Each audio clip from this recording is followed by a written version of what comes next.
Olá, começa agora o CNT Multinotícias, que tem o compromisso de apresentar conteúdos que vão além do que acontece no dia a dia. Tudo para levar mais informação até você. Então confira os temas dessa edição. Por que os casos de violência contra a mulher continuam crescendo mesmo com as leis mais rígidas? A gente fala sobre o papel da formação masculina na prevenção da violência. Uma tecnologia que parece saída da ficção já faz parte de disputas científicas e estratégicas no mundo. A gente mostra por que a área quântica pode mudar a forma de pensar o futuro da computação. Em Lauro de Freitas, na Bahia, cães treinados estão ajudando crianças com autismo a avançar em aspectos importantes da convivência e da comunicação. E dentro da universidade, um espaço pensado para acolher filhos de estudantes e servidores acaba fazendo diferença na permanência acadêmica de muitas famílias. Você acompanha agora no CNT Multinotícias.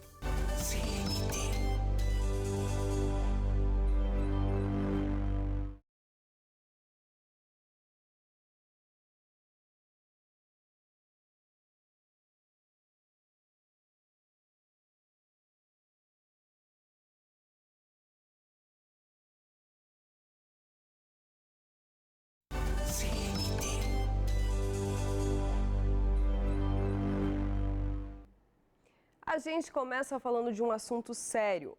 O tema da violência contra as mulheres já é de conhecimento geral, inclusive os números cresceram no último ano e continuam mostrando que o problema também está dentro de casa, nas relações mais próximas.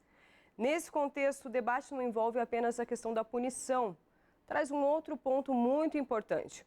O que precisa mudar na formação dos homens para que a prevenção também faça parte do enfrentamento? É sobre isso que a gente fala agora a partir da conversa com um especialista. A violência contra a mulher segue em alta no país e continua revelando um problema que não se resolve apenas depois da agressão. Em 2024, o Brasil registrou 1.492 feminicídios e 3.840 tentativas. No mesmo período, foram contabilizados 87.545 casos de estupro, o maior número da série histórica. Os dados ajudam a dimensionar a gravidade do quadro, mas também reforçam a necessidade de discutir prevenção, com foco na educação para mudança de comportamento. E a pesquisa que envolve o livro Anatomia da Violência foi constituída a partir dessa premissa. Através desse livro, eu consegui reunir o que não só uma forma de orientar as mulheres, mas também de descobrir o que estava causando essa violência. Eu fui buscar a raiz da questão. Então, através disso, eu consegui descobrir nessa pesquisa não só que a só implementação da legislação, o aumento de pena não eram suficientes para erradicar a violência contra a mulher, mas também descobrir situações como que é o chamado ciclo da violência, que é quando acontecem situações dentro da residência, da nossa sociedade, e que as pessoas que acabam presenciando situações como essas, quando eles estão ali na fase da infância, eles têm uma maior propensão a no futuro ou ser um potencial agressor ou então ser uma potencial vítima. Isso que é chamado de ciclo da violência. Então, quando eles estão ali convivendo com situações assim, acabam entendendo como se fosse algo comum. Então, é através da educação e da informação que podemos buscar combater e diminuir esses números, que é o que apresenta neste relatório. A pesquisa parte justamente da tentativa de entender a raiz do problema. Um dos conceitos centrais é o da masculinidade tóxica, associado a comportamentos que naturalizam o controle, a inferiorização da mulher e a resistência à ampliação de direitos femininos. Para o entrevistado, enfrentar esse padrão exige mudança cultural e investimento contínuo em educação. A masculinidade tóxica, ela surgiu, na verdade, pela primeira vez nos Estados Unidos, após um movimento feminista, quando houve a ascensão dos direitos da mulher, após a Segunda Guerra Mundial, enquanto algumas mulheres estavam querendo que seus direitos fossem respeitados, alguns homens passaram a se reunir justamente para evitar que esses direitos fossem aplicados a essas mulheres. Então, assim, eram homens que se reuniam para isso. E dali se surgiu pela primeira vez o termo masculinidade tóxica. Então, assim, muita coisa não mudou de lá para cá. Se podemos ver, hoje, na nossa sociedade brasileira, também temos alguns movimentos de homens que também buscam ali combater essa aplicação dos direitos das mulheres. Sempre tentam ali, de alguma forma, entender a mulher como um ser inferior, mesmo eles não dizendo isso diretamente, mas o seu comportamento é sobre isso. Então, a dificuldade que nós temos hoje para que se combata dessa forma é uma mudança social. Então, a gente vê, através de investimentos na educação, claro que isso leva tempo, né? Então, a sociedade também tem que ter paciência, porque isso não é algo que vai ser resolvido em 2, 3 anos. Isso é algo que, para uma evolução social, nós levamos aí alguns anos. Na avaliação do autor, esse processo precisa começar cedo, ainda no período escolar, e continuar também na fase adulta, inclusive com ações de ressocialização voltadas para autores de violência doméstica. A ideia é pensar o problema para além do caso de polícia, considerando que essa questão social exige prevenção de médio e longo prazo. Nesse ponto, a Lei Maria da Penha continua sendo uma ferramenta central de proteção. Mas a aplicação da lei também encontra limites quando falta estrutura pública, com investimentos voltados para a informação e a reeducação. Sem a prevenção, a resposta do Estado tende a chegar apenas quando a violência já aconteceu. As principais limitações da Lei Maria da Penha que nós encontramos hoje é uma necessidade de investimento estatal. Como digo isso, não é que muitas vezes, né, e nós temos que ter muito cuidado, que estamos em ano de eleição e sempre vai aparecer algum político dizendo que vai resolver a situação.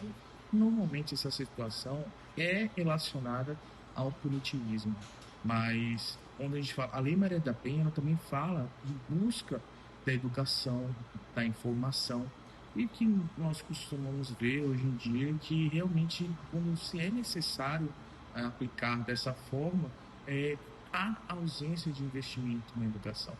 Então, por isso que hoje nós vemos que há sempre situações de reincidência, né? Por isso que os números também dos dados oficiais mostram que há um grande número de descumprimentos de medida protetiva também, porque somente aplicar a lei na fase em que se fala de punição não é suficiente quando estamos falando da necessária reeducação. Diante de números que seguem altos, o debate sobre violência contra a mulher amplia o foco.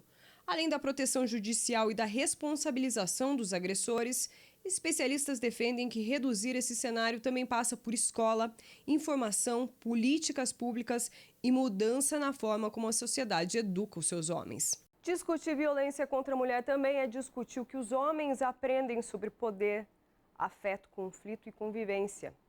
E diante de números que seguem altos, a prevenção aparece não como um complemento, mas como uma parte essencial de qualquer estratégia que pretenda reduzir a violência de forma duradoura. E da rotina dentro da universidade para uma área que já entrou na corrida tecnológica global. No próximo bloco, a gente explica o que são as tecnologias quânticas e por que esse campo passou a ser estratégico para a pesquisa e para o país.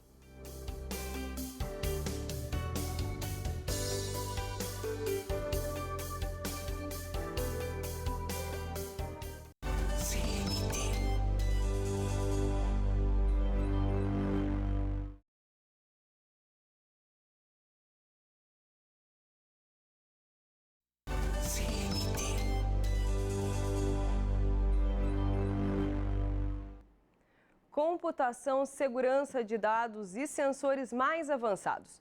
Tudo isso já faz parte das discussões sobre as chamadas tecnologias quânticas.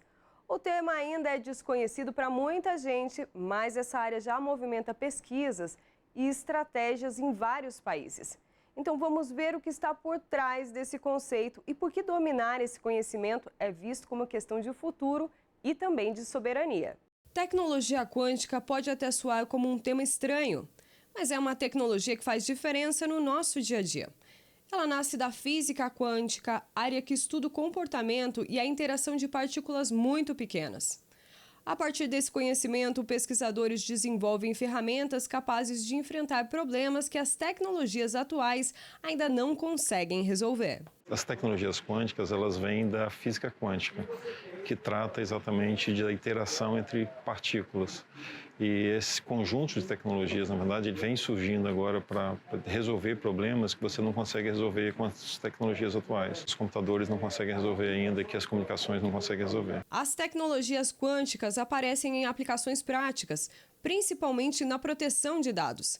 A chamada criptografia quântica é hoje uma das áreas mais usadas, com foco na transmissão segura de informações sensíveis. A aplicação prática mais utilizada atualmente é em criptografia quântica, ou seja, em proteção de dados para transmissão segura de informações que são sensíveis. Pode ser informações relacionadas com segurança, né, e informações financeiras, por exemplo. Além da segurança digital, pesquisadores em vários países também avançam em duas frentes consideradas estratégicas, que são sensores quânticos e a computação quântica. O grande desafio é desenvolver máquinas capazes de realizar tarefas que escapam ao alcance dos computadores de hoje. O desafio principal, né, para o século XXI é o desenvolvimento de um computador quântico funcional, né, capaz de executar as tarefas que os computadores atuais não podem executar, e a conexão desses computadores quânticos em uma rede capaz de transmitir